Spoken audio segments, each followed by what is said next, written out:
What's crappin'? Stop yapping and build some shit. I am Cordell Rufus III. We have my awesome E36 M3, my 98, in the garage now. And since I am stuck at home on quarantine for the COVID-19 virus, I have a couple weeks to try to keep my sanity. So what I'm going to do is yank the drivetrain out of this thing.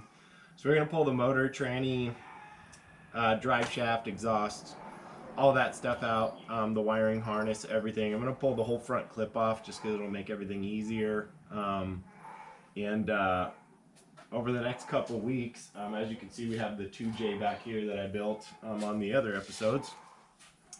And that thing should put out well over 1,200 at the tire.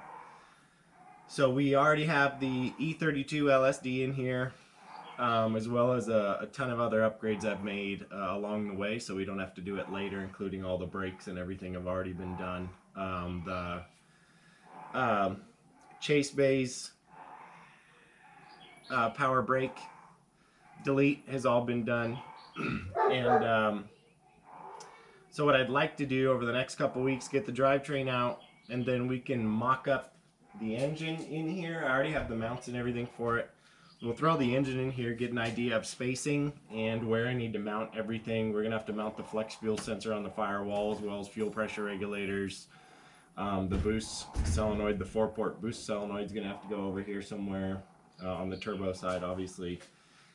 And I also want to build, I can build out the fuel system. I can do all that stuff while I have the car here. The only thing I'm probably not going to do is dive into all the intercooler piping, because without the T56 on the back of that, I'm not entirely sure on the angle of the engine. So until we get the whole drivetrain in, that should set the angle of the engine, and then we'll be able to actually build the intercooler piping, which I think is going to be all V-banded. So obviously it needs to be pretty set before we start messing with any of the V-bands. Unless I just decide to use an actual silicone coupler down on the intercooler end, which would give us some room to work with there. But so hopefully we will get this all out. I'll do a time lapse. The idea is to pull the front clip off. I pulled the front bumper off already, started disconnecting some of this harness. From what I saw online, the harness just comes over there and comes over here. So we'll just pull the harness off back, and we can get that off to the side. Also, I'm going to paint the engine bay, since we're going to have everything off anyway. So I'll take care of that at the same time, and I'll bring you guys along for the ride. So we might as well get some stuff done while I'm on quarantine. I'm actually sick as well, so hopefully it's not coronavirus, which I don't think it is. I just have a bit of a cough and some sniffles, and it's cold outside, so it's probably something I got from watching the kids, but, you know, we'll see. If the series gets cut short, you'll know that I passed away. All right.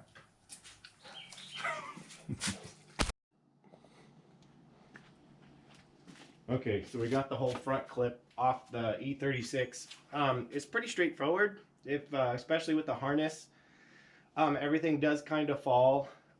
Start over here and kind of works that way. There's a couple plugs that come out from the firewall on this side. There's a line that actually goes into the hood, I think, for the illumination under the emblem. And then there's the hood pressure switch for the alarm, and also the horn for the alarm come out on this side as well. So that stuff all gets pushed back. And then the headlights are kind of a pain in the ass to get out. So you want to unclip the corner markers. Those pop off first, and then you get access to the bolts that hold in the headlight. There's a couple on the front, and then there's 2 on each side on the bottom of the headlight. And then the headlight assembly will come out. Also on the front clip, you have a single spot weld on each side that actually holds the whole front clip on. So you have just your single bolt on the front upper bar, the radiator support.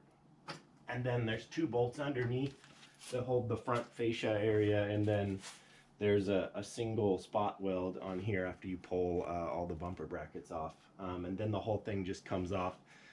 Beware, you're probably going to have to disassemble the front clip a little bit more than you want to, because you need to get this out. This is your cable for popping your hood, so it's your hood release cable, which is kind of a pain in the ass, and I'm going to need that later on, obviously. So I just decided to kind of leave it intact and get it off, but hopefully now we can start, there's stuff on the lens, we can start pulling this motor out. So I think I'm going to get everything disconnected. Obviously the water and everything's already been drained. The oil and the transmission fluid actually doesn't have to be drained on these, I don't think, because the yoke on the tranny doesn't pull out. It's a flange, so that doesn't get yanked out like it does on most cars. And then the oil, obviously we're not tipping the engine very far because we've removed the front clip, so we don't have to really tip the engine, so we'll just be able to pull it kind of straight out. Another thing to keep in mind from what I've seen online is that you're probably going to have to undo the steering, just the steering shaft. So we'll keep that in mind when we go to yank this thing out. But everything's been pretty straightforward. I mean, I worked on this for, I don't know, maybe 3 hours this morning and labeled everything, and you know, I wasn't in a hurry. I ate breakfast in between there, so it doesn't take too long, and it doesn't need to be a two-person job. It's pretty easy. So we'll keep moving forward and we'll get all this crap out of here, and then I'll start a time lapse for you guys so you can see just pulling the engine all the way out. And then we have a good amount of work to do as far as cleaning up the engine bay so we can spray it with paint, and that'll be fun. At least it'll look good when it's done. So that'll be good to finally get it all looking nice. So yeah, we'll just keep moving forward. I'll start tearing stuff out.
Okay guys, so let's get this lens cleaned up. Today we're going to be starting to put in the fuel system. So if you remember in the old videos where I designed the fuel system, we have these two fuel hats, and these are kind of the heart and soul for the whole fuel system. So these have the two pickups in it, the dash 10 pickups that'll feed the two AM 400 LPH fuel pumps, and then also the other pickup that's actually the return, the other side of the tank that's the return. So basically those are going to go in the tank, and then we're going to route lines from the outlets of the hats to the fuel pumps that need to be set below the bottom of the fuel tank. So we're going to have to find a nice place to set those things underneath the car. And then once we get that settled in, I'm actually going to end up getting rid of these. And I think I'm going to put the fuel filters directly onto the pumps, just because I think it'll be easier to change them later on. So we'll just get some -6 straights to put the fuel filters directly on there, and then we're going to come off there with -6 fuel line. I had originally decided to use push lock for fuel lines, but I think I'm going to 86 that whole thing and just go with normal Teflon, because we are going to run E85 and I do not want anything to leak. And from what I understand, the push lock hose is not usually E85 compatible. On this stuff's going to always be under vacuum, the -10 line that's going to be feeding the back of the pumps, so it's not going to be a big deal. That can stay push lock. But everything else that's going to be under pressure, I'm going to swap out.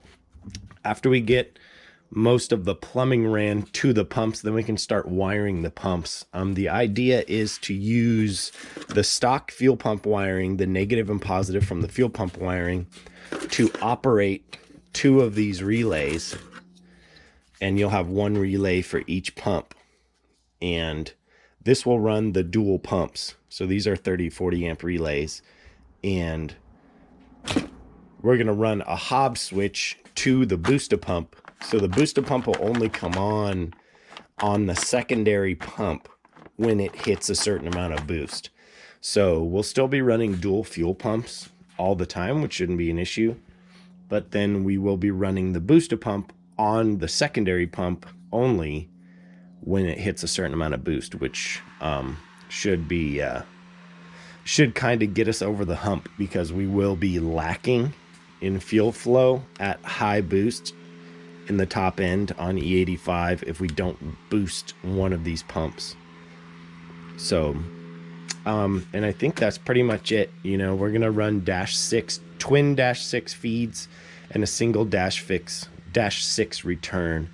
I've already removed the stuff out of the trunk. The battery is right there, so the plan is to just drop a I think I'm just going to run the relays in here.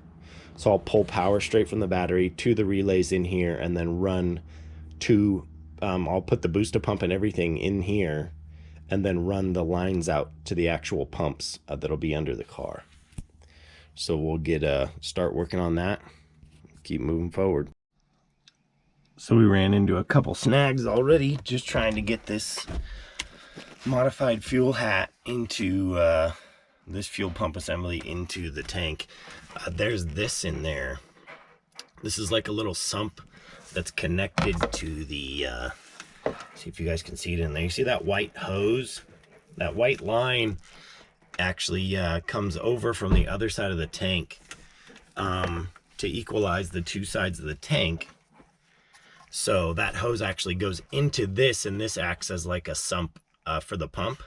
We're not going to be able to run this because, well, the filters don't fit for one, and the angle coming out of the hat, the assembly is now straight. And the old fuel pump setup comes out at an angle, so it kind of sits in here.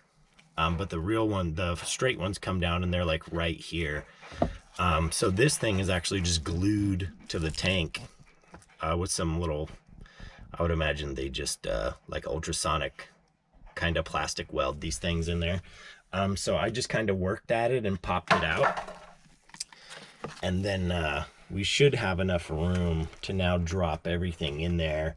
And then obviously you might run into some fuel starvation issues if you're running like a really low tank, which isn't something that we are probably going to have issues with. But now we should be able to actually throw the filters back on this and try it. Another one of the problems is, you know, these filters are not flexible like a stock filter. So these stainless steel filters are they're pretty rigid, so you just kind of have to work with them, make room where you can. The other side shouldn't be bad because that's just got the return in it, so nothing over there should really have changed. But this side we just had to make a couple little modifications, but that's kind of what you got to do to build a race car. Okay, so that was much more of a pain in the ass than I thought. The hats are in there, so we have our 2-10s coming out, our single -10 return over here. But the issue that I had is this return on the bottom of this fuel assembly actually goes to the crossover tube. And there's like a little valve body there. I would imagine it has like a check valve in it or something. And I would imagine that depending on the level in this tank, it sends a portion back over to the other side. So I had to connect that return line into that, which wasn't a big deal since we are using -6. The line is actually the same size. So hopefully that still works. The only issue that we might have now is that the crossover tube that's normally shoved down in that sump is now kind of floating up high. So it might need to be weighted down to be in the bottom of the tank in order for that to work right, to create kind of a siphon effect. I'm not entirely sure how that system works. So if we have any issues with that, I can just pop this top off and I'll drop that hose down. But for now, this will at least let us get everything routed where it needs to go. There's actually a space in between the tank and the body here, so I'm hoping I can route all the lines down and under the car. And then these are the wires that went to the stock fuel pump. So we have our green, which is our positive, our brown, which is our ground, and we'll be running those out the back right here into the trunk, so that can go to our relay system for the pump wiring, so we can get all that stuff dialed in next. So we'll just keep moving forward and cranking away at this stuff, but it is what it is. We're just kind of solving problems as we come to them. Hopefully a lot of this stuff will still work like it's supposed to. There is an evap system in the trunk. I would imagine that that is part of the chassis harness. So hopefully the evap system will still work. If not, we'll just disconnect it and vent this stuff out to the atmosphere. Because you will need a fair amount of ventilation for the fuel tank, especially when you're drawing so much fuel out and pumping so much fuel back in. You're going to need ventilation exchange between both sides of the tank, obviously, which you should have anyway because they are connected, and then also between the tank and the atmosphere. If you can't pump fuel back in or air, you need to be able to pump air back into the tank just as fast as you are sucking fuel out of it. Otherwise you're going to get a restriction. You can actually collapse your tank. The same thing if you're pumping, you take a bottle of water and you dump it up and down. It's like gulping to kind of get the water, because it's exchanging volume of fluid for volume of air. So I don't know, we'll keep going. Okay, so we got the fuel system at least plumbed down to the pumps, so we had to make a little extra room here for the lines, which I'll get rid of that, and nobody's obviously once we put the seat back in, you won't be able to see that. Nobody sits back here because there's a roll cage. So we got the 2-10s coming out of the tank that are going to draw up, and those -10s run over and down. There's a space right there where the factory fuel lines and everything run down below the car. And that length of hose, they recommend you not running more than 3 feet of hose when you're drawing fuel into external pumps. And we have just under 3 feet. It's about 32 inches. And then those lines come down here, as you can tell, and they're just 90'd in on both sides. And then we have our AM 400 LPH pumps. And then I'm waiting on our unions so we can put the dual filters here. and then we can start making our lines to go up front. We are also going to run our dash 6 return up through here, and that should be fine. That'll actually be really easy. So, and we did use, well, I used push lock on these fittings, the dash 10s, just to feed the pumps, because those are under vacuum. Do not use push locks on anything that goes under pressure.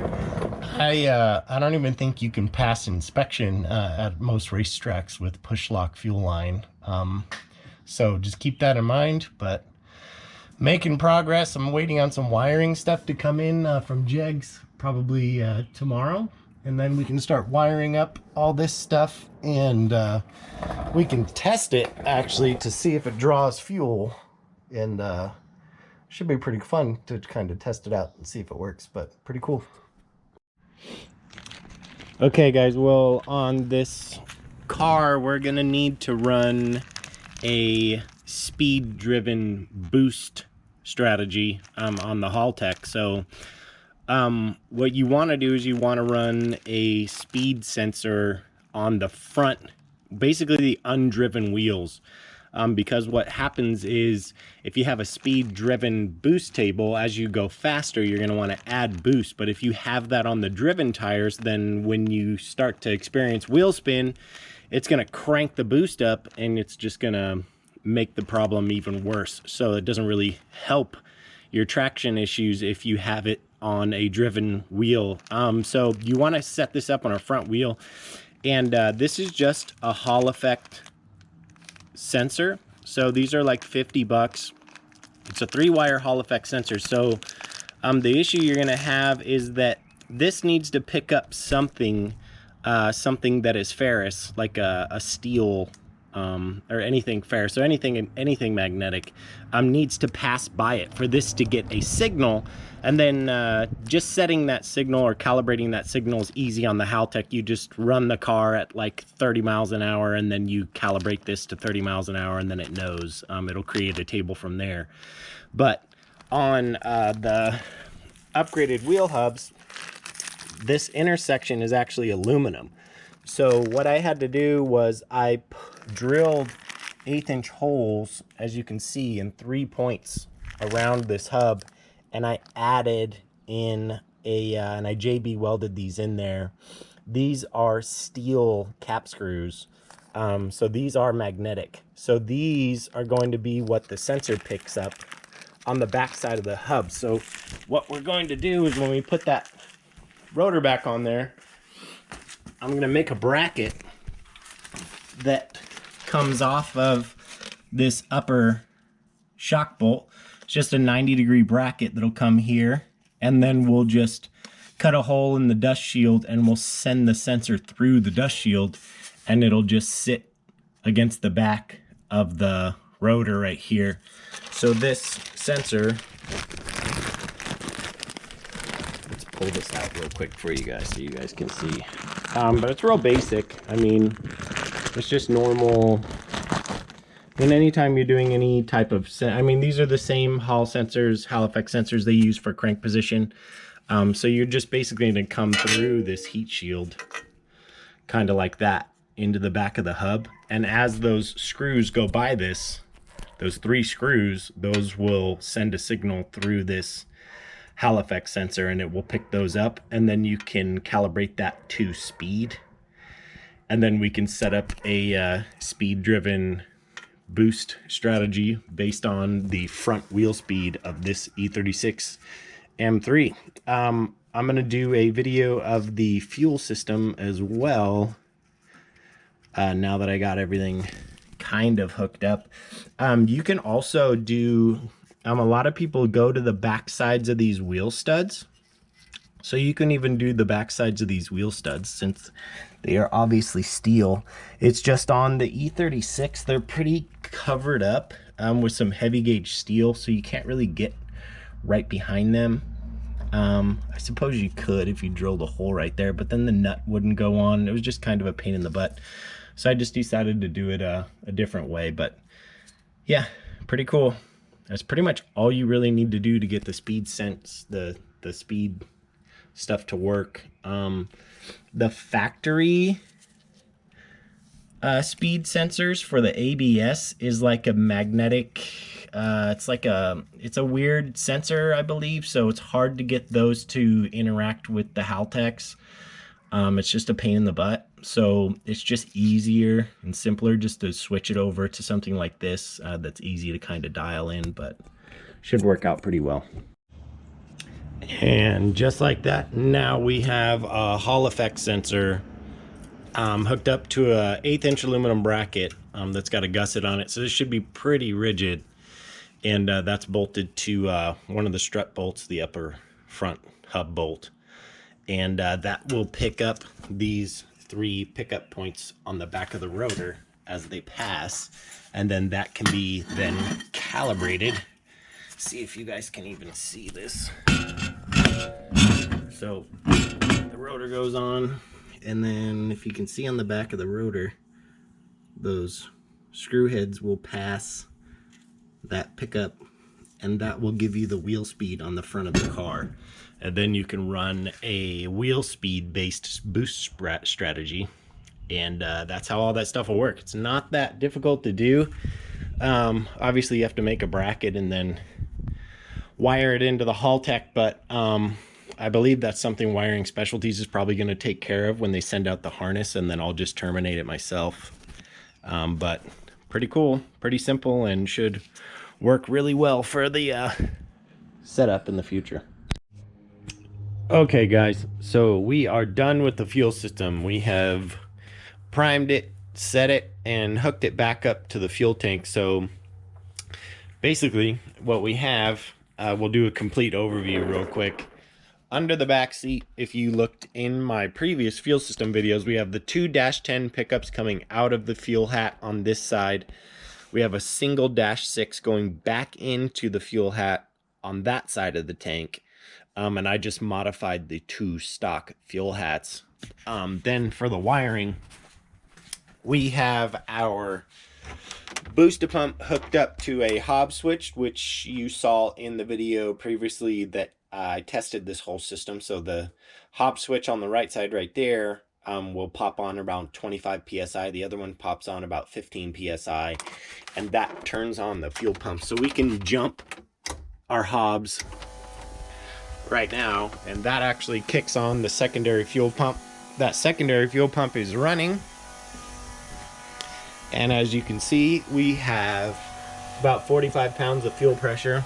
Everything is sealed up. We have fuel going into the fuel rail here from the primary pump, going into the fuel rail here from the secondary pump, and then we have a return coming out of the fuel rail into the bottom of the regulator, or excuse me, into the side of the regulator, then out the bottom of the regulator, through the flex fuel sensor, and back to the tank. So we'll hop under the car real quick so you guys can see that setup. And let me shut off the fuel pump real quick. What's really cool about that Hobbs set system too is I have some quick disconnect lines on the flex fuel sensor. So when we do go to the dyno and we want to dump the 91 out for E85, we can just pump it out, which should be pretty easy to do. So down here, it's kind of hard to see because there's not a whole lot of room, but we have our 2 fuel pumps. This is the secondary pump. This is the primary. We have our 2 -10s coming into the pumps from the tank. This is our -6 return lines. And we have all of our fuel lines nice and mounted up to the chassis. Here is our flex fuel sensor.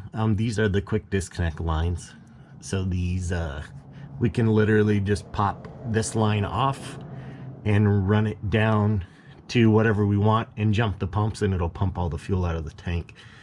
And these all go up here. I haven't mounted them to the chassis yet because we don't know the exact engine placement yet, but that is essentially the entire fuel system that we're going to be running on this 1500 horsepower beast MW, and should work pretty good. It's working really good so far. So I'm excited how it turned out and how it's been working. But we'll just keep moving forward, trying to make room for everything in the engine bay.